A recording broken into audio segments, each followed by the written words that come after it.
Buongiorno, benvenuti a questa edizione straordinaria del nostro Focus TG. Oggi andiamo a Bassano del Grappa, andiamo al San Bassiano, all'ospedale della Pedemontana, l'ospedale dell'ULSS 7, perché ci sarà un'inaugurazione molto particolare. Arriverà il presidente Luca Zaia per una sala operatoria davvero unica nel suo genere. Si tratta di una sala cosiddetta ibrida, un evento importantissimo per la sanità della Pedemontana, ma in genere per la sanità del Triveneto, perché questa sala è a disposizione praticamente in tutto il Triveneto, solo dell'ospedale di Bassano del Grappa. Noi siamo già collegati con Federico Fusetti, che con Simone Merlo è al San Bassiano per raccontarci tutta questa lunga giornata, questo lungo pomeriggio. Allora, se Federico Fusetti ci sente, gli diamo immediatamente la linea, così possiamo spiegare ai nostri telespettatori questa importante novità. Buongiorno Federico.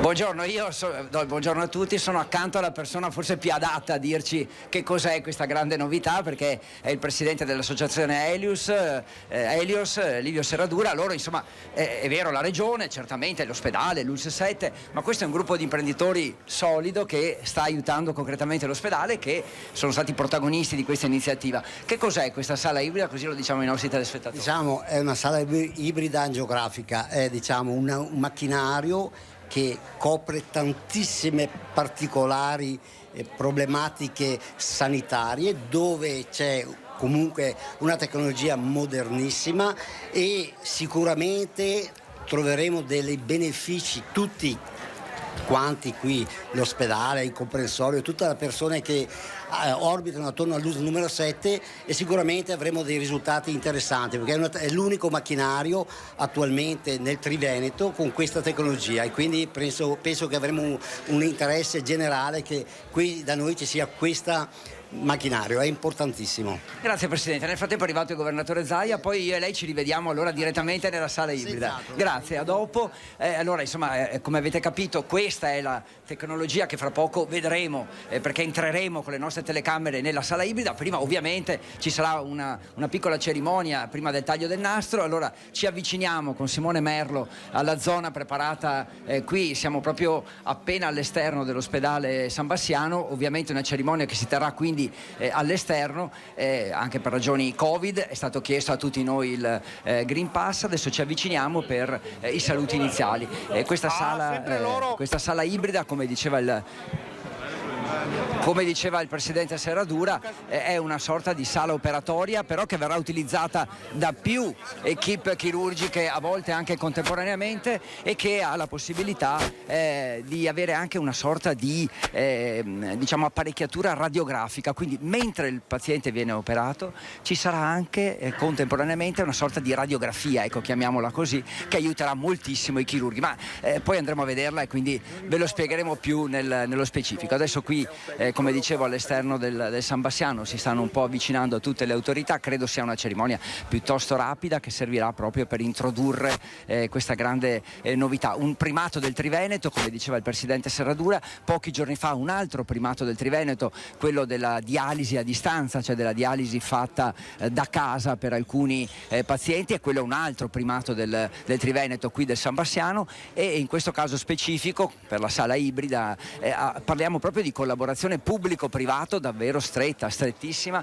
che ha permesso di coprire tutti i costi di questa nuovissima apparecchiatura che, come dicevamo, nessun ospedale pubblico del Triveneto ancora ha. Abbiamo saputo che ci sono molti ospedali che la vorrebbero e che da mesi stanno cercando di ottenerla, ma per il momento c'è solo qui a Bassano. Nel frattempo, nel grande schermo che c'è qui, che è stato allestito, Simone Merlo sicuramente sta riprendendo le immagini che vengono dagli sportivi bassanesi, ovviamente uno spot che invita a lottare contro il Covid anche attraverso i vaccini, naturalmente, quindi insomma preparato proprio per stimolare i più giovani, direi, ecco, perché sono quelli che ancora in parte mancano, anche se hanno dimostrato davvero una grandissima disponibilità a vaccinarsi. Ecco, nel frattempo prendono posto le autorità sul palco, l'assessore regionale della Sanità Lanzarini, il direttore generale dell'ULSS 7 Carlo Bramezza, il sindaco di Bassano, il presidente Serradura che abbiamo sentito pochi minuti fa e il governatore Zaia. Sentiamo un po' le ultime, gli ultimi secondi di questo spot e poi la presentazione. Un saluto di benvenuto da parte di tutta l'azienda ULSS 7 Pedemontana, rappresentata qui dal direttore generale dottor Carlo Bramezza, unitamente a tutta la direzione strategica. Grazie Presidente Luca Zaia per aver accolto il nostro invito all'inaugurazione della sala ibrida. Grazie per la sua importante presenza unitamente a quelli di tutte le autorità civili, ai sindaci e amministratori locali, alle autorità militari presenti e alle autorità religiose. Grazie infinite a tutti i colleghi e le colleghe che sono qui oggi a testimoniare l'importanza di questa donazione fatta dall'Associazione Helios, rappresentata dal suo presidente, dottor Livio Serradura. Dopo questo breve momento di saluto, passo subito la parola al direttore generale, dottor Carlo Bramezza, per il suo intervento. A lei, direttore.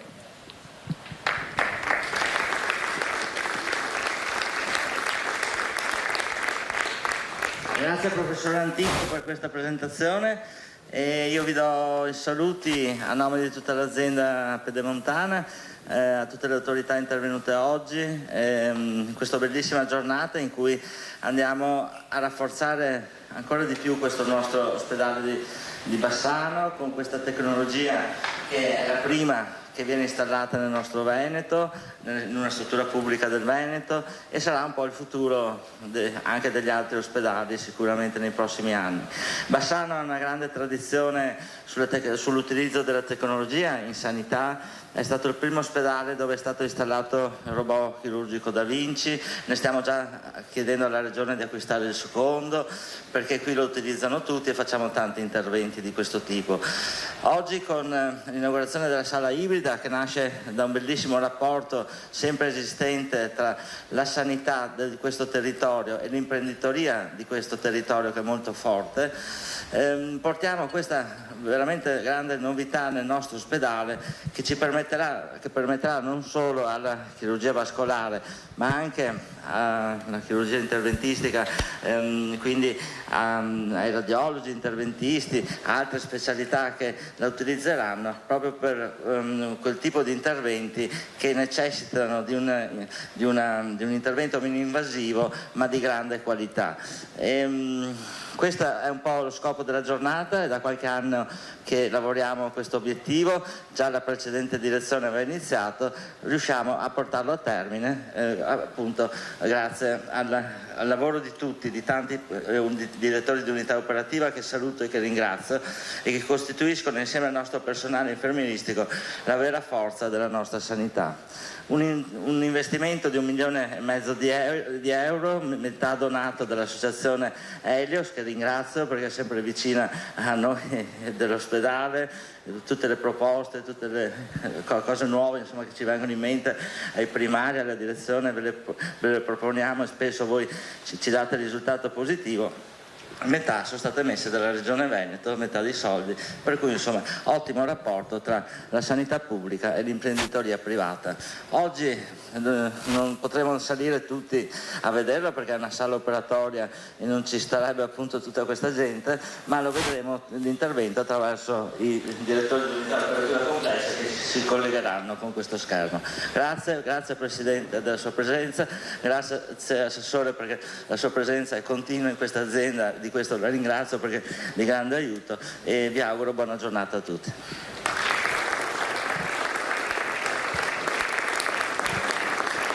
Grazie al dottor Bramezza. Ora è la volta del sindaco di Bassano del Grappa, avvocato. Questo che sta parlando ora è il direttore del laboratorio analisi del San Bastiano, il dottor Antonio Antico, che insomma è stato un po' indicato dalla direzione un po' anche per fare gli onori di casa, diciamo, anche perché insomma tra i presenti sono molti i sanitari, sono molte le persone addette ai lavori, però ci sono anche molti cittadini che sono curiosi di capire come potrà essere utilizzata questa grande novità, ma vi assicuro che intorno a noi ci sono tanti tanti medici, tanti infermieri, perché in realtà non è ancora operativa, diciamo, questa sala, ma inizierà ad essere utilizzata domani, quindi il grande giorno dopo il taglio del nastro sarà proprio domani, con molti interventi già programmati. Ci dicevano i primari, perché se avete seguito i nostri telegiornali nei giorni scorsi, noi siamo già entrati in anteprima nella sala ibrida, ve l'abbiamo già fatta vedere, vi abbiamo anche fatto vedere come verrà utilizzata, e dicevo che nei primi giorni ci sarà magari un numero inferiore di operazioni programmate, proprio per poter prendere confidenza con questa nuova macchina da parte dei chirurghi. Poi piano piano, insomma, entrerà a regime e quindi veramente dopo avrà tutto il suo potenziale che verrà dispiegato appieno. Adesso in questo momento c'è il saluto da parte del sindaco ai nostri cittadini, e poi fiducia anche nel sistema sanitario regionale, che abbiamo visto insomma essere un modello di riferimento e si conferma di essere. E poi l'altra parola alla quale ho pensato per questa giornata è gratitudine. È stato detto anche dal dottor Brametta, penso che noi sindaci lo sappiamo bene quanto generoso e vivace sia questo territorio, e quindi c'è una grande gratitudine nei confronti di chi in questo caso, in questa giornata è Helios, contribuisce al bene collettivo andando a interagire con le istituzioni per poter donare delle, in questo caso sale operatorio, o comunque delle strutture per il bene collettivo. Grazie. Un accordo che è partito da lontano, quello di Helios, perché si può dire veramente che sono molti mesi che sta lavorando per questa collaborazione stretta con diciamo, i tempi che servivano per arrivare fino alla giornata di oggi. Ecco il presidente di Helios. Un caloroso saluto a tutti voi, al presidente Luca Zaia, all'assessore alla sanità Manuela Lanzarin, al sindaco Elena Pavan. Un saluto al direttore generale, dottor Carlo Bramezza, a tutti della direzione nostra USL numero 7, al personale sanitario e a tutti i medici del nostro ospedale, con i quali, attraverso i nostri progetti di carattere sanitario, collaboriamo a vantaggio e a servizio di tutti i cittadini del territorio. Oggi possiamo vedere concretizzati i frutti di questo bellissimo percorso. È un giorno di festa per i soci della Helios e tutti i sostenitori, per la sanità locale, per i professionisti e per tutti i cittadini che potranno contare su una sala operatoria modernissima e con le migliori tecnologie disponibili. La sala ibrida angiografica, come quella realizzata e inaugurata oggi al San Bassiano, inserita in una struttura di eccellenza, per Helios è un traguardo che ci rende particolarmente orgogliosi, perché è così significativa dal punto di vista scientifico e tecnologico, con immediato beneficio per tanti pazienti. Ogni qualvolta che si arriva al completamento di un progetto c'è grande emozione, c'è straordinaria soddisfazione e c'è infinita gratitudine. Gratitudine per la meravigliosa esperienza collettiva di collaborazione e generosità, in un momento non facile anche per i giorni, che ci hanno consentito di raggiungere questo obiettivo. Quindi grazie soprattutto a loro, perché questo vuole essere un segnale chiaro e forte di come insieme è possibile costruire un futuro migliore. Grazie anche a tutti i sostenitori che in questi anni sono stati vicini ad Helios nelle scelte, continueranno ad esserlo con nuova energia e passione per affrontare e realizzare le sfide future. Vorrei sottolineare inoltre che in questo progetto il messaggio di Helios, rendiamo contagiosa la solidarietà, non è uno slogan, ma una bellissima realtà. Continueremo con cuore aperto ed energia attrattiva per garantire nuovi impegni sempre con tanta passione e determinazione. Grazie di cuore a tutti. Cercare di capire quanto è importante per il territorio questa attrezzatura. Vediamo tra la gente, anche tra il pubblico, molti sindaci con la fascia tricolore indossata, proprio per dimostrare l'importanza del collegamento con il territorio. Adesso, come sta dicendo il dottor Antico, ci stiamo collegando con la sala ibrida. Eccola qui. E qui avremo da interloquire con tre che sono tre degli attori principali che giocheranno in questa arena. E sono il dottor Cicero, che è il direttore della radiologia, il dottor Cognolato, che è il direttore della chirurgia vascolare, e il dottor Baiocchi, che è il direttore dell'anestesia e rianimazione, nonché il direttore del dipartimento dell'area critica. Dottor Cicero, ci può spiegare che cos'è una sala operatoria ibrida e quali innovazioni introduce per il suo servizio di radiologia? Buongiorno a tutti. La sala operatoria ibrida è una sala operatoria molto particolare in cui c'è un angiografo robotizzato e un lettino operatorio che ha delle peculiarità tipiche della sala operatoria, perché permette di inclinarsi e di ruotare a seconda del sinistro del chirurgo. In particolare questo lettino si muove in maniera sinergica rispetto al robot, quindi permette sempre di mantenere la posizione migliore ottimale per le nostre procedure. Inoltre questa sala operatoria è dotata di un sistema che gestisce tutti i flussi video che riguardano l'angiografo, riguardano il monitoraggio. Siamo fuori, penso. Le scientifiche e le telecamere le quali si prende in questo momento. Tutti i flussi video vengono presi da un sistema di diagnostica che permette di collegare la sala operatoria con l'esterno per esempio attività di consulto magari con colleghi più anziani o per esempio attività formative. Inoltre questa sala operatoria ha una peculiarità molto importante, perché ci permette a noi della radiologia di proiettarsi in un nuovo millennio di attività, in particolare sia sull'ambito vascolare che sull'ambito oncologico, permettendoci di introdurre nuove tecniche in maniera molto sicura all'interno del gruppo operatorio, ma anche molto precisa, combinando le peculiarità con le sue proiezioni. Allora, abbiamo visto la prima parte di questa cerimonia, adesso stiamo aspettando perché è in collegamento il primario, uno dei medici che andranno a utilizzare questa sala ibrida che abbiamo sentito, veramente rivoluzionaria, molto ambita dagli ospedali di, non diciamo mezzo Veneto, diciamo da tutto il Veneto e anche oltre.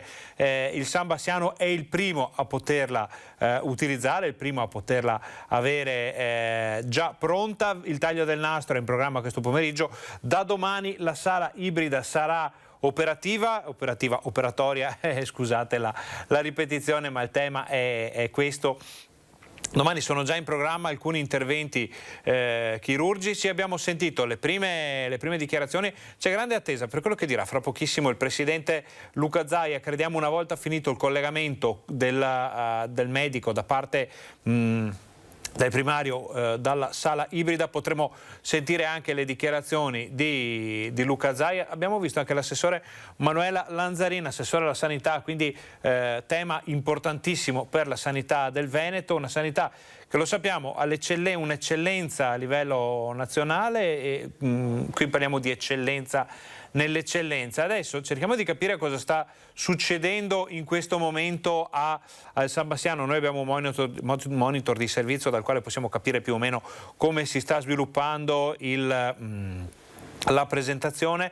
C'è ancora un collegamento nel collegamento da parte dei medici nella sala ibrida. Poi quando sarà finita comunque questa parte state con noi perché andremo dentro la sala operatoria. Noi l'abbiamo già vista in anteprima questa sala operatoria, i nostri telespettatori lo sanno perché abbiamo già fatto più di un servizio su questo argomento e siamo stati i primi e crediamo di poter dire finora anche gli unici a far vedere la sala operatoria ibrida dell'ospedale di Bassano del Grappa, che oggi viene inaugurata dalle autorità col taglio del nastro, tutte le cerimonie del caso. Però fra un po' saremo dentro, collegamento permettendo, perché immaginiamo che magari con qualche metro di cemento sopra la testa potrebbe essere un po' complicato, ma questo lo vediamo poi fra poco. Allora vediamo se riusciamo a tornare a collegarci con Bassano del Grappa per sentire la seconda parte di questa conferenza che viene tenuta praticamente in diretta con tutti gli operatori della sanità, con le istituzioni, con i sindaci, con tutto il mondo anche politico, non solo sanitario, della Pedemontana. Sentiamo se riusciamo a tornare a far sentire questa parte della presentazione. Del paziente. Chiediamo ora al dottor Baiocchi nella sua area di criticità, cioè l'anestesia e la rianimazione, quali saranno i veri vantaggi operativi? Buongiorno. Io mi permetto un po' di riassumere grato appunto della mia specialità, che è sempre un po' a cavallo della specialità chirurgica e di quella internistica, la funzione quasi più importante di questa tecnica, che è quella della mini-invasività. La mini-invasività chirurgica vuol dire mini-invasività dal punto di vista dell'impatto che ha la tecnica chirurgica dell'anestesia sul paziente, garantendo quindi un punto fondamentale che è quello della dimissione rapida del paziente dalla sala operatoria e anche ovviamente dal reparto. Questo è fondamentale in un'ottica, quella di oggigiorno, dove la parola chiave è lista d'attesa. Lista d'attesa che potrà essere combattuta anche con questo sistema, un sistema che permetterà innanzitutto nella sua minimizzatività di utilizzare meno giorni di diligenza e sicuramente meno la terapia intensiva post-operatoria. Le terapie intensive che abbiamo visto in questi ultimi anni essere di fondamentale importanza per altre patologie. L'altro aspetto che è importante è la parola rete, e questo interessa più la eliminazione. Questo parecchio ci garantirà di poter affrontare problematiche traumatiche del paziente che potrebbe anche, grazie alla piazzola dell'elicottero che abbiamo qui fuori, venire da altre realtà vicino per avere un trattamento mini-invasivo, sia che possa portare completamente all'occlusione eventualmente del vaso che sta sanguinando, sia in aiuto alla terapia chirurgica open. Queste due parole, lista d'attesa e rete, sono le parole fondamentali che ci sentiamo tutti insieme di portare avanti e di ringraziare chi ha voluto farci avere questa apparecchiatura nel nostro ospedale. Grazie dottor Baiocchi, ringrazio tutti e tre colleghi di questa esaustiva illustrazione e ci avviamo ora alla conclusione degli interventi, per cui cedo subito la parola al nostro Presidente, dottor Luca Zaia. Grazie. Potete anche avanzare, se ognuno di voi fa 3 passi, venite più vicini e qualcuno si risparmia il sole. Prego, ma venite più avanti, non c'è problema. Venite. Eccoli, così almeno mettiamo all'ombra un po' più di persone. Vabbè, grazie e buongiorno a tutti. Avete fatto l'applauso a me, ma è come farle firmare una cambiale in bianco, no? Uno non sa neanche cosa dice, ma mi avete già fatto l'applauso. Però un applauso sincero lo facciamo ad Elios. Grazie al Presidente, Serradura, a tutti. Sono 55, bravi, l'unico obiettivo certo nella vita è la morte, per il resto si può sempre migliorare, sia in numero che in quantità e qualità. No, veramente grazie di cuore. Io ho mantenuto la parola, loro l'hanno mantenuta, perché l'ultima volta sono venuto qua e ho detto vabbè, volete fare i fighi, avete soldi, bene, noi ci siamo, quello che mettete voi lo mette anche la Regione. Abbiamo diviso metà la spesa, eccolo qua, quindi grazie di cuore. E vi dico che oggi inauguriamo, avete sentito anche i medici che hanno parlato, inauguriamo una sala operatoria ibrida che ci permette alla fine di curare meglio i cittadini. La sintesi è questa. O meglio, ci permette di avere il cittadino, il paziente, scusate, nel tavolo operatorio e con qualsiasi dubbio riusciamo dal punto di vista diagnostico anche a verificare, quindi dal punto di vista radiologico anche lo stato dell'arte mentre il paziente viene operato, cioè oggetto di un'operazione chirurgica. Noi stiamo investendo nella sanità e devo dire che questo ospedale in passato poteva essere rappresentato come un cadavere eccellente. Noi abbiamo 68 ospedali in Veneto, eroghiamo ogni anno 80 milioni di prestazioni sanitarie e abbiamo 2 milioni di accessi al pronto soccorso. Allora, la prima sfida che abbiamo avuto, e ringrazio anche Manuela Lanzarin, che poi è qui bassanese, la vostra assessore, fate un applauso a Manuela,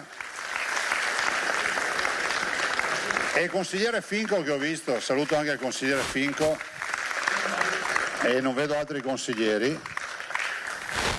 La prima sfida che abbiamo avuto nel 2010 era stata quella di non chiudere gli ospedali.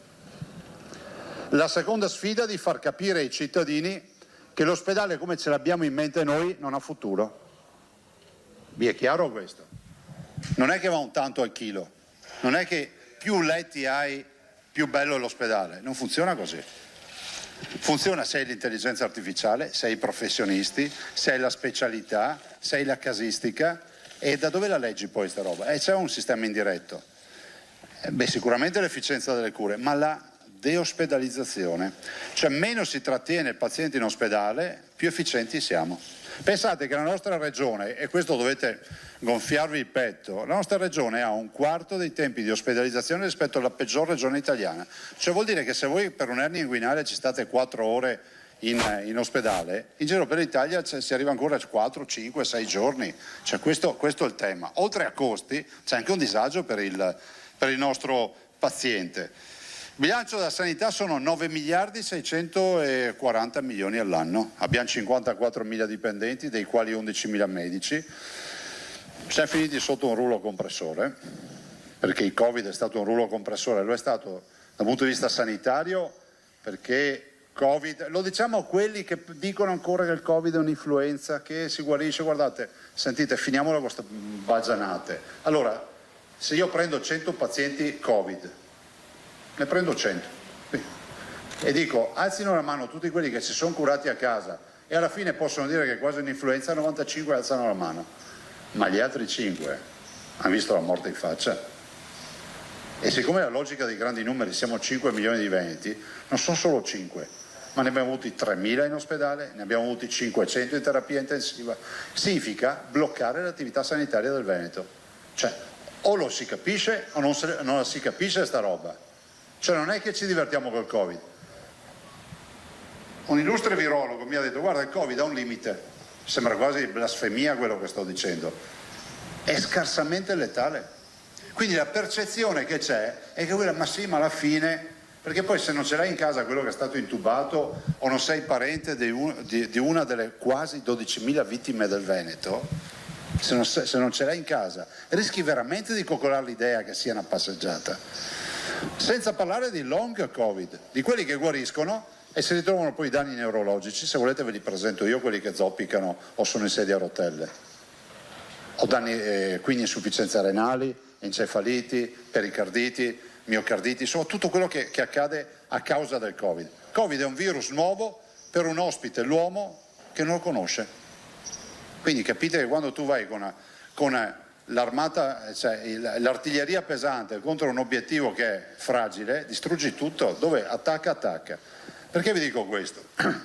Perché dal punto di vista clinico noi non abbiamo solo avuto questi esiti, quasi 12.000 morti, 11.007 e i ricoveri e tutto quello che è, ma abbiamo anche 500.000 prestazioni in arretrato da recuperare. Cioè l'avete capito o ancora non vi è chiaro che il Covid ha lasciato oncologici a piedi, prevenzione da fare che non siamo riusciti a fare, gli screening, e che quindi comunque anche su quel fronte di quelle malattie porteremo un incasso che non sarà di efficienza perfetta. E non basta dire non funziona niente. Se io ho l'ospedale è pieno di pazienti Covid, non c'è più spazio per gli altri pazienti. Questa è stata la sfida, non quella di dire che è un'influenza. E non veniteci a dire che basta curarli a casa, perché vuol dire essere anche disonesti intellettualmente. Di 467.000 positivi accertati, saranno milioni quelli che hanno girato per il Veneto che sono diventati positivi e non sapevano di esserlo, di 467.000 positivi accertati, 23.000 li abbiamo curati in ospedale, gli altri 444.000 se la sono vista a casa, col vicino di casa, col medico, con l'USCA, pregando, insomma ognuno comunque se la sono sfangata. 23.000 in ospedale, 444.000 a casa, però alla fine 23.000 abbiamo dovuto ricoverarli in ospedale e abbiamo dovuto fare di tutto per salvare la vita a delle persone. Questo è quello che è accaduto. Oggi siamo preoccupati perché abbiamo 500.000 persone che hanno diritto a una risposta e ce l'hanno in arretrato. Non vi parlo solo, senza sminuire, della patologia della cataratta che attende 10 mesi, ma vi parlo del malato oncologico, vi parlo di candidati a protesi per poter deambulare e camminare che sono lì a casa seduti sul divano, alcuni anziani che non vengono più chiamati dalle ortopedie. Vi parlo degli screening, di tutto quello che sono gli screening, che comunque abbiamo dovuto rallentare perché se gli ospedali sono blindati da questi pazienti. Questa è la nostra preoccupazione. Qual è la situazione oggi? Nelle ultime 24 ore noi abbiamo avuto 131 positivi. Sa far festa, eh? Cioè io farei firma, ma la faria subito. Tanto per darvi un dato, le punte più alte che abbiamo avuto hanno fatti 7.000 al giorno, 131. 7, 14, vuol dire una ventina per provincia. Facciamo tanti tamponi, abbiamo 303 persone in ospedale, ne abbiamo avute oltre 3.000, cioè vuol dire il collasso del sistema, perché poi sono pazienti complessi Covid. 55 di queste 303 sono in terapia intensiva in questo momento, anzi 57 scusate, l'80% non è vaccinato. Io non vengo a fare la promozione dei vaccini, non spetta a me, e non voglio neanche colpevolizzare chi decide di non farsi il vaccino, perché poi è una scelta in un regime di volontarietà, è una scelta personale e non dobbiamo neanche biasimare la paura di chi ha paura di farsi il vaccino. Anch'io ho avuto paura, però l'ho fatto per me e avendo studiato i virus ho anche studiato quello che è poi l'immunità di gregge, cioè il senso di comunità, perché se tutti se lo fanno, spesso faccio un esempio per rendere l'idea, ve la ricordate il flipper? Quello che era nei bar una volta, no? La baetta di ferro. Boh. Qual era l'obiettivo della pallina? Finire in buca. Qual era l'obiettivo nostro? Tirare la pallina e fare in modo di finirla in buca. Immaginate che la pallina sia il virus. I vaccinati sono tutte le sponde del flipper che fanno rimbalzare la pallina. La buca che cos'è? Il non vaccinato.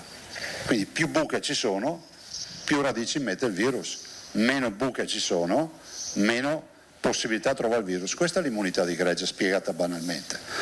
Quindi vi dico, è un sentimento la paura, però da qui se hai questo sentimento che è da rispettare, non si può trasformare nella costruzione di alibi a volte assurdi per far quasi passare l'idea che l'81% dei veneti sono degli idioti perché si sono vaccinati.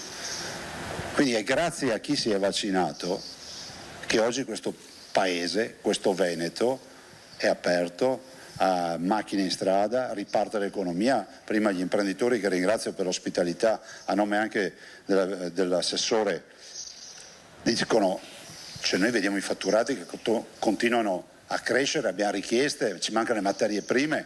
Tutto questo sta accadendo perché qualcuno ha deciso di vaccinarsi, che sia chiaro questo. Su questo non c'è nessun dubbio. Coi positivi di oggi, se io non avessi i vaccinati, vi posso garantire che avremo almeno 1500 persone in ospedale, cosa che comincerebbe a mandarci in crisi.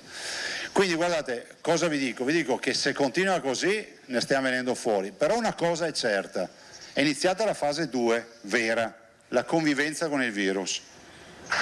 Cioè un popolo che si vaccina sceglie di condividere la malattia, diventa endemico. Quando è diventato endemico vedrete che lo liquideremo come la nostra nuova influenza, perché accadrà questo, no? Basti pensare quando c'è stato l'esordio dell'AIDS negli anni 80, noi avevamo le malattie infettive collassate da pazienti che non riuscivamo a curare. Poi c'è stata un'evoluzione degli antivirali eccetera, oggi possiamo avere il paziente, fra virgolette, in maniera minimale presente in una infettiva, ma non è più il paziente focus delle infettive, ma è quello del Covid oggi. E finirà così, ma è inevitabile che finisca così. Quindi grazie per quello che avete fatto in questo periodo di sofferenza, grazie alle imprese, perché comunque io li ho sentiti anche quando durante questi 20 mesi altri pensavano ad altro e loro c'erano in questa sala ibrida. Qualcuno mi ha detto 3 più 3 fa 6 milioni. Ce li avete già i nostri 3 sul tavolo? Cioè, l'avete detto o no prima?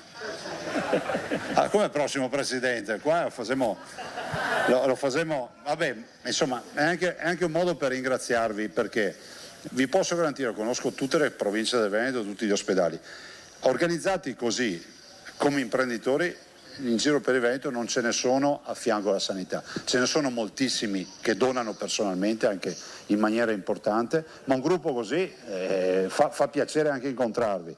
Questo è un ULSS che abbiamo messo in piedi con non poca fatica, è una delle 9 ULSS del Veneto, è un ULSS che secondo i parametri, secondo qualcuno non doveva neanche esistere, ci abbiamo creduto.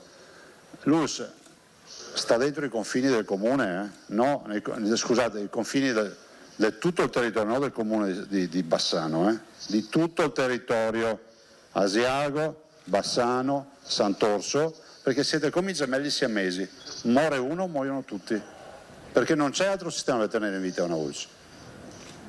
Qui state facendo passi da gigante, guardate che questa qui è una grossa novità, Qui stiamo parlando di ricerca universitaria, stiamo parlando di grandi specialità, per cui i bassanesi e comunque i cittadini di questa USA devono essere orgogliosi, perché sapete cosa crea? Non crea solo sanità positiva, che è quella che dice va, sono finito la sala ibrida e me la cura meglio, crea una nuova cultura. Guardate, la sanità del futuro è quella dell'intelligenza artificiale, delle nuove tecnologie estreme, e quindi noi qua abbiamo già messo radici, quindi bravi, grazie a Helios. Io non aggiungo altro, ringrazio tutto il personale che lavora e ha lavorato in condizioni assolutamente estreme. Tutti eroi adesso, no? Tutti eroi, il virus non è un problema, tutti in giro. Perché non andavano a dirglielo ai nostri dipendenti quando a marzo 2020, dopo 4-5 giorni, si presentavano i pazienti in ospedale e loro non sapevano se morivano o se restavano in vita a curare quei pazienti? Tutti pronti ad andare sui terrazzini, quando tutti avevano paura di morire. Adesso i terrazzini siete tutti voti. Bene, complimenti.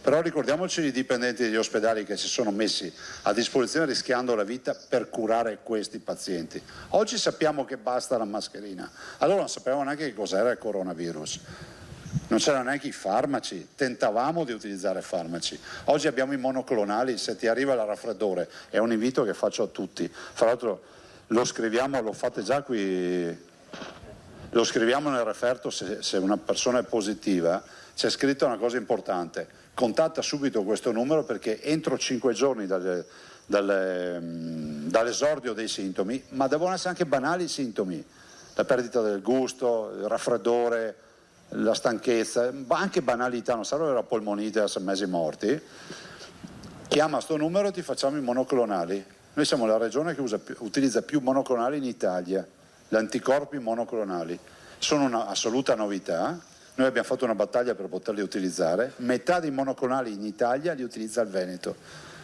Infusione di mezz'ora, endovena, non abbiamo esiti negativi sui cittadini trattati. E considerate che all'inizio abbiamo trattato solo pazienti problematici, vista l'esclusività della cura. Quindi anche qui un altro aspetto, ma non ce li avevamo a marzo, tutti esperti del giorno dopo, tutti bravi a fare la formazione che avrebbe vinto il campionato, ma il giorno dopo in prima linea c'erano i nostri medici, i nostri infermieri, tutto il personale degli OS, tutto il personale amministrativo, tutti quelli che venivano qua quando tutti scappavano, andavano sui terrazzini.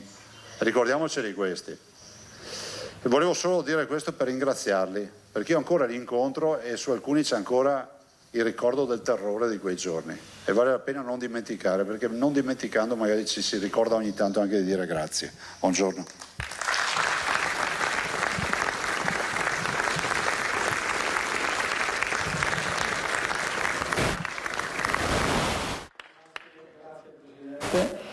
Ora invito Don Stefano Mazzola, vicario foraneo del Vescovo, Don Oreste Faronato, cappellano del nostro ospedale, i giornalisti a seguirci in una delegazione ristretta, purtroppo, che si recherà appunto presso la sala ibrida, dove procederemo con la benedizione dell'immobile e successivamente con il nastro. Tutti i presenti potranno comunque seguire dallo schermo appositamente allestito la cerimonia, che per ovvi motivi non potrà essere svolta se non in presenza di un gruppo ristretto di autorità. Grazie a tutti voi per la vostra presenza. Ecco, avete sentito, adesso ci sarà una delegazione e anche noi in diretta vi faremo entrare all'interno della sala ibrida con alla benedizione che ci sarà, il taglio del nastro ovviamente, mentre però il Presidente sta comunque invitando credo gli ospiti a rimanere qui e a seguire dallo schermo gigante quello che succederà all'interno della sala ibrida. Però ecco, forse la benedizione addirittura viene fatta qui proprio perché il Presidente dice così sono presenti tutti. E allora ascoltiamo. Il Vescovo, volentieri a tutti voi, alle autorità, alle persone direttamente coinvolte che saranno il futuro di questa sala, e davvero con il cuore. Mentre ascoltavo il dottor Zaia mi tornava alla mente una frase del Salmo 8. Signore nostro Dio, quanto è grande il tuo nome su tutta la terra, se guardo il tuo cielo, eccetera, che cos'è l'uomo perché te ne ricordi e il figlio dell'uomo perché te ne prenda cura, l'hai fatto poco meno degli angeli. E trasponendo questa immagine certamente della scrittura dall'ambito di fede all'ambito di vita, possiamo dire che anche per noi che cos'è l'uomo. Questo nuovo strumento straordinario, l'abbiamo compreso, penso tutti, ci dice che è a servizio dell'uomo, di un uomo che è poco meno degli angeli, cioè che ha una dignità, che è la grandezza, che è la vita, che è il senso dell'essere sulla terra. E quindi tutto ciò che serve a salvaguardare questa dignità, a cominciare dalla salute ovviamente, e poi a salvaguardare il vivere civile, le relazioni, come ha detto anche il dottor Zaia, stiamo vivendo un momento ancora difficile, ma qualcosa si apre davanti a noi. Tutto questo è davvero benedetto da Dio. La benedizione non è una cosa che ti cala giù in maniera magica, è Dio che dice bene di te. E questo è straordinario, Dio che dice bene dell'impegno che tu ci metti per l'umanità a tutti i livelli. Grazie, e lascio ad Onoreste che è sul campo più di me. Io non sono uno dei terrazzini, però lui era sul campo nei momenti difficili. Allora insieme, Signore, Padre onnipotente e misericordioso, fonte di ogni benedizione, tu hai affidato in sorte ogni infermo alle cure premurose del personale medico e paramedico. Esaudisci le nostre preghiere.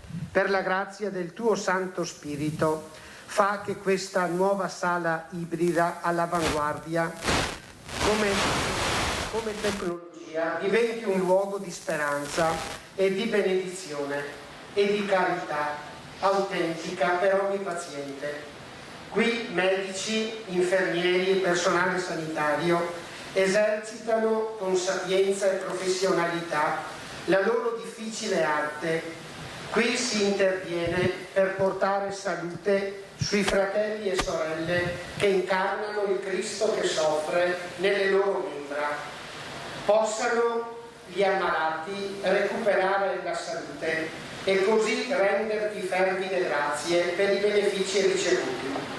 Madre di Dio e Madre nostra, proteggi i medici, gli infermieri, il personale sanitario, accompagna la nostra eroica fatica e dona loro forza, bontà e salute.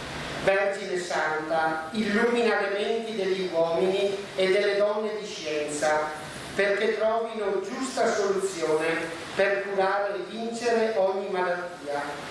Assisti i responsabili delle nazioni, perché operino con saggezza, programmando soluzioni sociali ed economiche con lungimiranza e con spirito di solidarietà. O Maria, consolatrice degli afflitti, ci affidiamo a te, che risplendi sul nostro cammino come segno di salvezza e di speranza. E insieme diciamo: Padre nostro, che sei nei cieli, sia santificato il tuo nome, venga il tuo regno, sia fatta la tua volontà, come in cielo così in terra. Dacci oggi il nostro pane quotidiano, rimetti a noi i nostri debiti, come anche noi li rimettiamo ai nostri debitori, e non abbandonarci alla tentazione, ma liberaci dal male. Amen. Ravviva in noi, o Padre, forza e coraggio, perché il nostro lavoro sia competente ed efficace, grazie anche a queste nuove tecnologie, e nel segno di quest'acqua benedetta porta Cristo nel nostro cuore e fa che queste mura, e fra queste mura, perché la sua mano ci guidi, ci sostenga e ci unisca nel suo amore. E scenda la tua benedizione nel nome del Padre, del Figlio e dello Spirito Santo su tutti noi. Amen. Amen.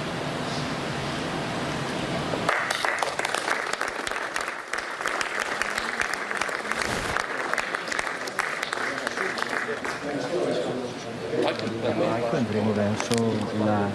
Dico a Simone che rimaniamo in diretta e seguiamo il Presidente e vediamo cosa succede, se riusciamo anche... Ecco, ci avviciniamo.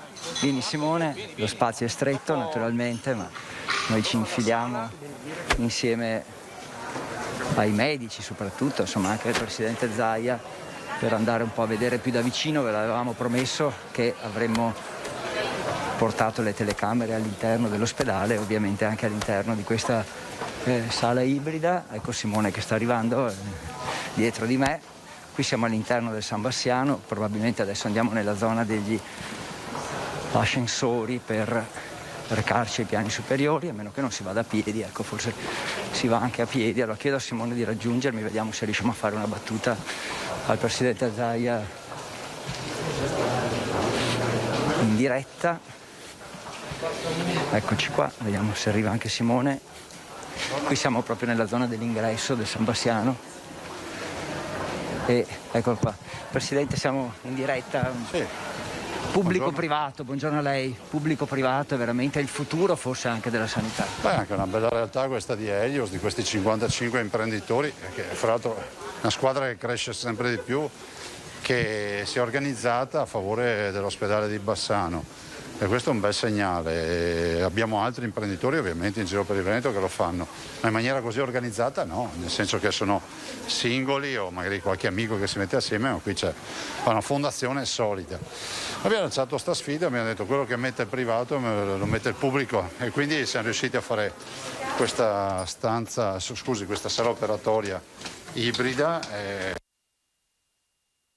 Allora, abbiamo perso per un attimo il segnale, proprio peccato durante questa dichiarazione di Luca Zaia, ma sapevamo che all'interno del San Bassiano con tutto il cemento è facile perdere il segnale. Cerchiamo di capire se possiamo tornare a sentire cosa dice il governatore. Allora, stiamo qui noi a raccontarvi che cosa succede adesso. Studio? Mi sentite?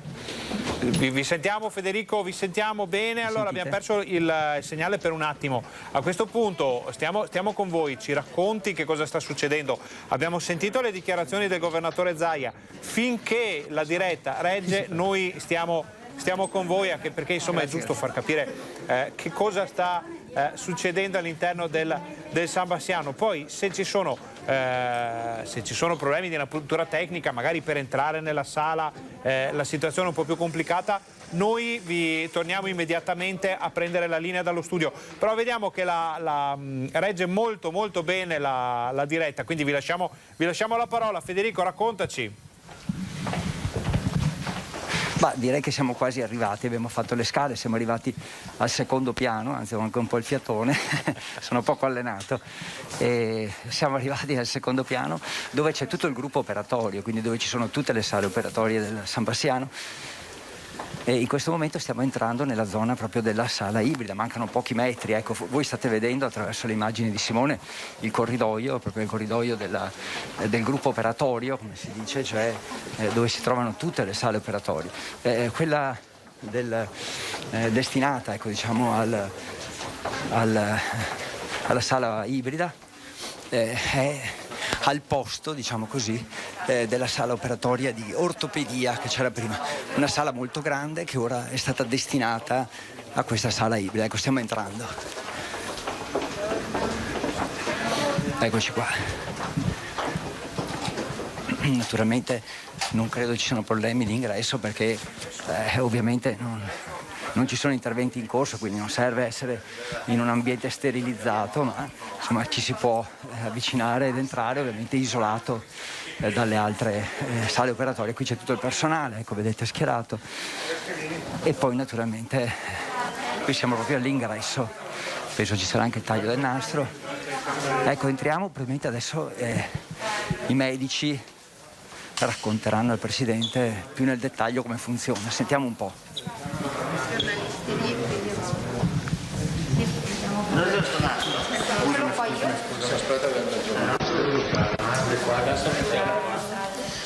Ecco, c'è prima il taglio del nastro probabilmente. Noi ci metteremo di fronte. Ecco, sì, è così. Allora, poi facciamo vedere bene la sala. Prima di tutto la parte, diciamo, quella più. Taglio del nastro. accompagna ogni novità, ovviamente, che siamo proprio nel cuore del San Bassiano. No, tu copri gli altri però. Vai di fianco là a Bregant, al posto di Bregant, guarda, Bregant, fai un po' però. Il presidente dell'associazione Helios, Livio Serradura, che è al suo fianco. L'applauso, perché vista la grande novità. Oreste, se vuoi benedirmi in dopo. È una doppia benedizione che viene fatta anche proprio qui sul posto. Spirito Santo, amen. Ovviamente gradita a tutti noi. Ma anche di speranza, soprattutto di speranza e di vita. Ecco. Di vita, ecco. Sì, appunto. Ragazzi, ci mettiamo di qua così che piace la sala. Ecco, ora forse c'è la spiegazione. Allora noi stiamo di qua. Giriamo attorno a questo robot, che è proprio il robot destinato ad accompagnare i medici durante gli interventi chirurgici, con un grande schermo, come avevamo detto prima e come avete visto già nei giorni scorsi dai nostri servizi. Su questo schermo ci saranno una sorta di radiografia in diretta fatta al paziente per poter operare meglio, quindi intervenire in maniera molto specifica. Sentiamo il Presidente. Che permette di fare le due robe in contemporanea per semplificarla. Prego. Presidente, sinergia pubblico-privato, una macchina ibrida per la sala operatoria di Bassano. Sì, direi che funziona. In tutto il Veneto ci sono dei privati che magari in autonomia, singolarmente, danno una mano e vogliono essere presenti nella partita della sanità. Qui va riconosciuto che a Bassano, con questa associazione Helios, sono 55 imprenditori per ora, ma crescerà ancora di più, prevista crescere negli anni, hanno deciso di adottare questo ospedale, insomma, e questo è positivo. Considerate che poi hanno anche accettato una sfida che ho lanciato qualche anno fa, di dire, quello che mettete voi la regione mette altrettanto, quindi adesso facciamo tutti gli interventi alla pari. Questa è una sala ibrida che viene a costare 1,5 milioni di euro, metà noi e metà Helios. Ha parlato di importanza di questa sala, però ha anche ricordato le 500.000 prestazioni che devono essere recuperate, quindi è un invito a tutti noi, immagino, a capire l'importanza di questa novità, ma anche a non abbassare la guardia. Sì, si consideri che depurando da tutti i nostri pensieri, io rispetto tutti, rispetto chi pensa di essere Novax, chi è Vax, depurando da tutti i pensieri, ma c'è un punto sul quale non si può transigere, che ogni malato Covid in più che abbiamo c'è un'opportunità di cura in meno per gli altri ammalati. Questo è un dato di fatto.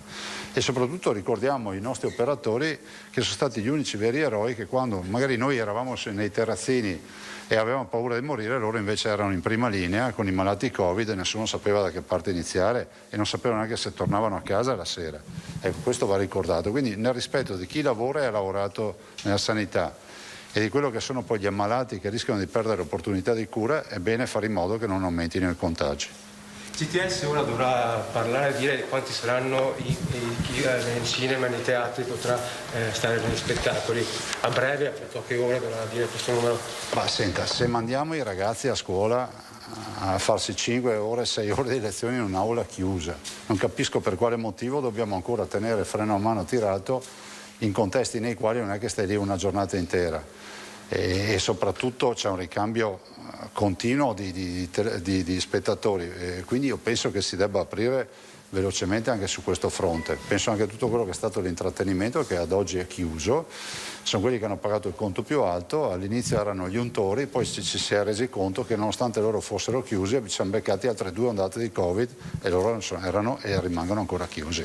Quindi la base dei numeri che vede, la campagna vaccinale come andrà nelle prossime settimane, come verrà magari modificata? Ma intanto se siamo aperti è perché l'81% dei veneti ha intrapreso il suo percorso vaccinale. E perché comunque i vaccini funzionano, visto e considerato che l'80% di chi è in terapia intensiva non è vaccinato. In questo momento sta andando, diciamo, relativamente bene, perché abbiamo avuto nelle ultime 24 ore 131 contagiati, abbiamo 303 persone in terapia intensiva, ricoverate, delle quali 57 in terapia intensiva. Ripeto, l'80% di chi è in terapia intensiva non ha vaccino. Quindi è innegabile che il vaccino abbia cambiato il corso del Covid. Dopodiché io rispetto le idee di tutti, però non posso neanche accettare che qualcuno dica che è banalmente un'influenza, che qualcuno si è inventato sta roba per fare i vaccini, perché questo è inaccettabile. Ecco Presidente, qui siamo a Bassano, domenica ci sarà l'inaugurazione del ponte, questa è una settimana di festa, lei sarà presente? Sì, presentissimo, nel senso che il ponte è un'opera d'arte, il ponte è la storia non solo di Bassano ma identità veneta, identità nazionale. Il ponte per noi significa negli Alpini, per noi significa Palladio. Cioè, il ponte è la nostra storia, è un pezzo di identità del Veneto, è come parlassimo di Piazza San Marco, è come parlassimo dell'Arena di Verona e c'è il ponte di Bassano. Presidente, un cronoprogramma per la terza dose, alla luce anche un po' dell'evoluzione che c'è stata, lei aveva detto vediamo un po', intanto partiamo e poi vediamo un po'. Sulla terza dose noi siamo stati quelli che hanno, sollecitato in più occasioni, almeno da un paio di mesi, il fatto che il CTS decidesse e ha deciso. Sarà imminente anche la terza dose per gli over 80, ma fondamentalmente si rinizia con quello schema che abbiamo già conosciuto a gennaio 2021, cioè prima gli over 80, poi si va a scendere verso i 65, poi le categorie essenziali, immagino i sanitari che sono i primi fra l'altro ad essere stati vaccinati. Primi ad avere l'inoculazione, mi ricordo di Pfizer, sono stati inoculati il 27 dicembre del 2019. Quindi dobbiamo mettere in sicurezza comunque delle parti critiche e nevralgiche che sono il mondo della sanità, i nostri operatori, 54.000 operatori, gli operatori delle case di riposo che sono 30.000 e gli ospiti delle case di riposo che sono altri 30.000.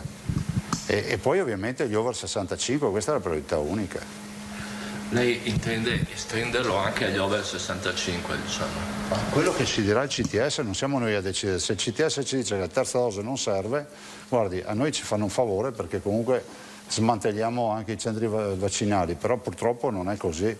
Abbiamo capito che con questo virus gli anticorpi, con questa modalità di vaccinazione, non durano all'infinito, ma del resto lo sappiamo anche con altre modalità di vaccinazione, pensate all'antinfluenzale ha sempre bisogno del suo richiamo, del suo tagliando, e quindi in questo caso, essendo anche questo un virus respiratorio, avrà bisogno dei richiami, ma si va verso una fase sicuramente di più tranquillità.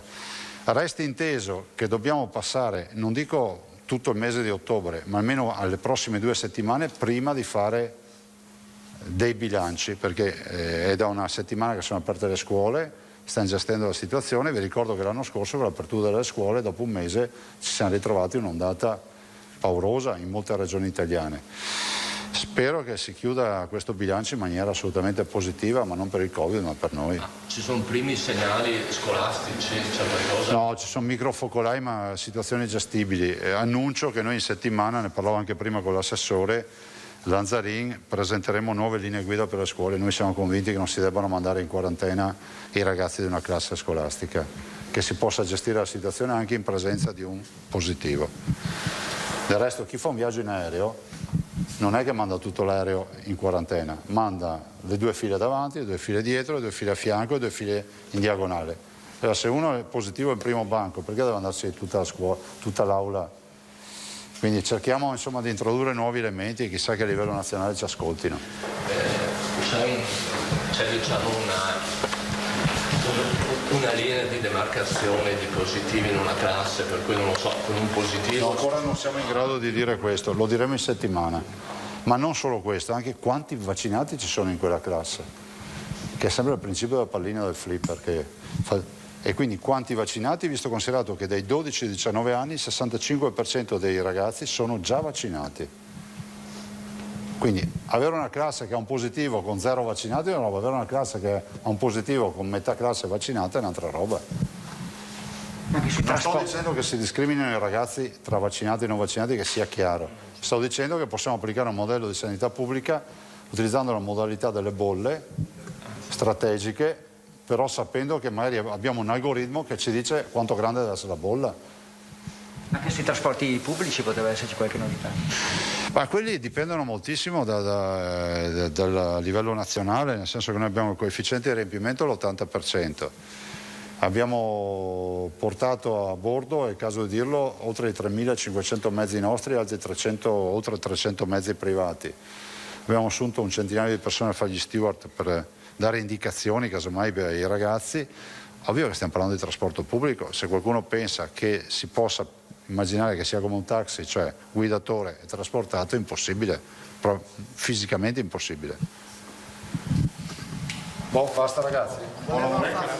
Presidente, ecco, ringraziamo il Presidente Zaia, ma insomma poi finita diciamo la parte un po' istituzionale, anzi si completa con una fotografia di gruppo delle autorità e naturalmente dei rappresentanti di Helios, che magari ora sentiremo di nuovo, credo che tra poco potremo ridarvi la linea, ma insomma prima ancora qualche considerazione su questa sala ibrida. Come avete sentito 1.600.000 euro diviso a metà tra Helios, l'associazione Helios e la regione, e se avete seguito l'intervento del Presidente Zaia ha messo sul piatto 3 milioni di euro, chiedendo ovviamente ai privati però di mettere altrettanto, una sorta di sfida che il Presidente ha lanciato agli imprenditori della zona, magari anche perché aumentino di numero ovviamente. Ecco, una delegazione ristretta dicevamo che è entrata qui nella sala ibrida, che da domani, questo va ricordato, inizierà a funzionare ufficialmente e regolarmente. Vediamo se riusciamo, Simone, sentiamo, ecco, fermiamo un attimo l'assessore. Assessore, possiamo al volo solo, grazie Simone, arrivo da lei, ecco, no, resti pure lì lei. Eccoci qua.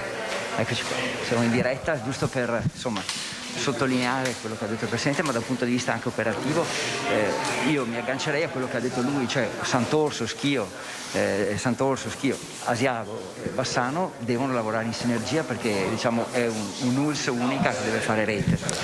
Allora l'USL Pedemontana numero 7, composta da 3 presidi, Sant'Orso e Asiago, che sono 2 ospedali simili, stesso numero di posti letto, stesso numero di apicalità, poi invece Asiago un ospedale più ridotto, ma che comunque è importante e strategico visto il territorio montano. È chiaro che devono lavorare in sinergia e dobbiamo anche condividere le alte professionalità tra un ospedale e l'altro e creare sempre più questa integrazione, che è un'integrazione che oggi serve anche in un'ottica di, sappiamo, un momento non sempre facile di carenza del personale. Lei che conosce bene il territorio, questa sala ibrida, così come la teledialisi, che è un'altra novità dei giorni scorsi, potrebbe fare ancora più da polo attrattivo per Bassano, magari non solo per i pazienti ma anche per i medici, perché no? Che ci sia visto che c'è tanta sempre ricerca di medici, qualcuno può essere attratto a venire dove c'è tecnologia importante. Ma sicuramente le alte tecnologie, il ricambio continuo delle macchine, noi ricordiamolo che ogni anno investiamo 70 milioni di euro in nuove attrezzature, macchine, TAC, risonanze magnetiche, ecografi, robot, acceleratori lineari e quant'altro, sempre di ultima generazione, e sicuramente un ambiente dove c'è alta tecnologia, c'è un ricambio continuo dei macchinari, ma soprattutto c'è alta professionalità, sono attrattivi e noi contiamo su questo. Grazie mille Assessore. Andiamo da Helios, perché in effetti insomma, i veri protagonisti in buona parte sono anche loro. Presidente e Vicepresidente stanno chiacchierando con il Dottor Celia. Dottor Celia, approfitto della sua presenza, il primario di urologia, non si dice più primario, insomma, direttore dell'unità operativa complessa. Qui cambia un po' tutto da adesso in poi. No, come hanno detto tutti, è un evento importante per noi come azienda, come clinici, perché questa sala ci permette di fare un grande salto di qualità, sia per la tecnologia ma soprattutto per la sicurezza dei pazienti, oltre che diventa una sala multidisciplinare dove ci permetterà in futuro di sviluppare anche cose nuove. Il San Massiano e tutta l'ULSS Pedemontana hanno una grande propensione verso la chirurgia mini-invasiva, l'abbiamo dimostrato in questi anni. Direi che tutte le discipline chirurgiche avranno modo di potersi avvantaggiare di questa grande opportunità. Ovvio, i vascolari e radiologia interventistica in primis, ma loro faranno per noi, insieme a noi, ancora di più uno sviluppo di queste approcci mini-invasive. Direi che è un giorno di festa. E domani ancora di più, nel senso che da domani si parte proprio a lavorare in questa sala.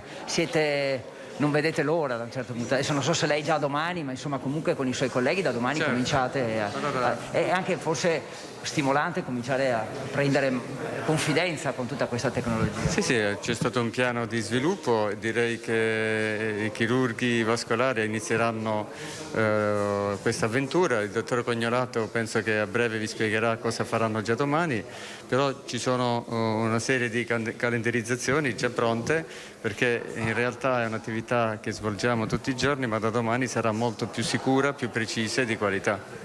Grazie dottor Antonio Celia, arrivederci.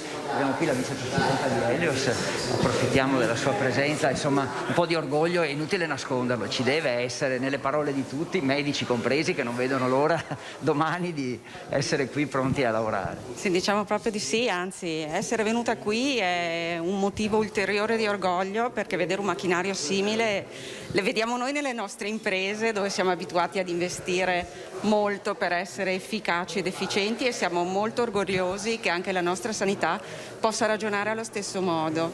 Siamo veramente tanto contenti di aver dato questo contributo, e ringraziamo anche il Presidente Zaia per averci sostenuto in modo tale da riuscire a portare avanti un progetto così complesso ma così utile per i nostri cittadini e per il nostro ospedale. Voi da imprenditori siete sempre riservati, insomma magari le cifre se non le dicevamo eravate contenti ugualmente, perché non avete nessuna volontà di mettere in piazza anche queste cose, però insomma i soldi si sa quanti sono, quanti ne avete spesi, e si può dire veramente che sono stati spesi bene, anche perché in questo caso la gente, i cittadini vedono dove sono andati a finire i vostri e anche quelli pubblici.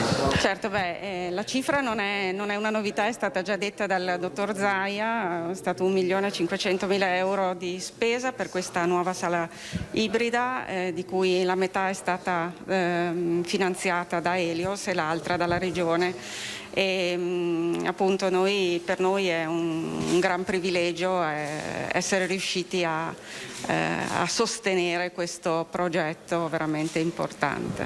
Grazie, c'è anche il Presidente, però così chiedo entrambi, vi ha però sfidato, il Presidente ha messo altri 3 milioni. Il Presidente, cioè la Regione probabilmente ha un portafoglio diverso rispetto alla nostra associazione, però noi ci impegneremo magari a tranche ad arrivare anche a quella cifra, ma dateci tempo e tutto, capito? Quindi noi siamo sia una provocazione anche per ringraziarvi ovviamente, ma c'è già per carità, dobbiamo festeggiare il presente, ma magari abbiamo già delle richieste da parte dei vari reparti che provvederemo a inviare all'associazione di medici, quelli che decidono, sono 5 medici che accolgono le richieste dei vari reparti, ci daranno degli indirizzi, valuteremo quello che è più importante da fare e in base anche alle disponibilità, alle cifre affronteremo anche questi interventi che sono già in programma anche per il 2022. Per il momento rimangono ancora un po' riservati perché dobbiamo ancora definire quali, però anche nel 2022 faremo ulteriori interventi. Avete gli occhi che vi brillano, quanto contenti siete? Ripeto, orgogliosi anche. Prima siamo orgogliosi di aver realizzato aver collaborato per un intervento in una sala di questa dimensione, di questa tecnologia. Siamo fieri perché nel Triveneto siamo il primo ospedale che ha questa strumentazione e penso che il beneficio cadrà su tutta la collettività. Ci dicevano, poi vi lasciamo andare, ci dicevano i primari, perché noi siamo riusciti a entrare qualche giorno fa, l'abbiamo mostrata, e i primari ci dicevano che ci sono già molti altri ospedali nel Veneto che la vogliono, che sono anche mesi che provano ad averla, ma siete arrivati prima voi. Siamo arrivati prima noi e siamo... Bene che ci siano queste gare, voglio dire, per modo di dire. No, siamo anche molto orgogliosi del fatto che lo stesso dottor Zaia ha detto che siamo veramente un gruppo molto importante, uno degli unici all'interno della regione, e noi contiamo di attirare sempre più soci dalla nostra parte in modo tale da riuscire a finanziare sempre progetti come questo. Grazie mille, vi ringraziamo. Facciamo l'ultimo passaggio, poi ridiamo la linea allo studio con 2 dei medici, dei chirurghi che abbiamo, il dottor Cicero che è il direttore di radiologia e Diego Cagnolato che è il direttore di chirurgia vascolare. Da domani qui si comincia a lavorare. Ci dite proprio, perché insomma abbiamo parlato già a lungo della realizzazione di quest'opera, cosa succede da domani mattina? Esatto, diciamo che non vediamo l'ora di iniziare a lavorare, a dire la verità, perché queste settimane sono state un po' di attesa e comunque di preparazione. Adesso bisogna iniziare con la parte pratica. Domani appunto con il dottor Cognilato abbiamo deciso di fare un intervento congiunto. Il primo intervento sarà un intervento di chirurgia vascolare. Domani mattina ci faccia il cronoprogramma di domani mattina. A che ora siete qua? Domani alle 8 siamo qua. Si inizierà alle 8 per fare il primo intervento di ricostruzione di un aneurisma dell'aorta addominale, quindi si andrà per via percutanea a posizionare un'endoprotesi per risolvere una formazione aneurismatica dell'aorta. Diciamo poi continueremo il programma operatorio con dell'embolizzazione delle arterie uterine e concluderemo pomeriggio andando a risolvere una stenosi carotidea con anche una coronarografia. Domani sarà una giornata in cui andremo a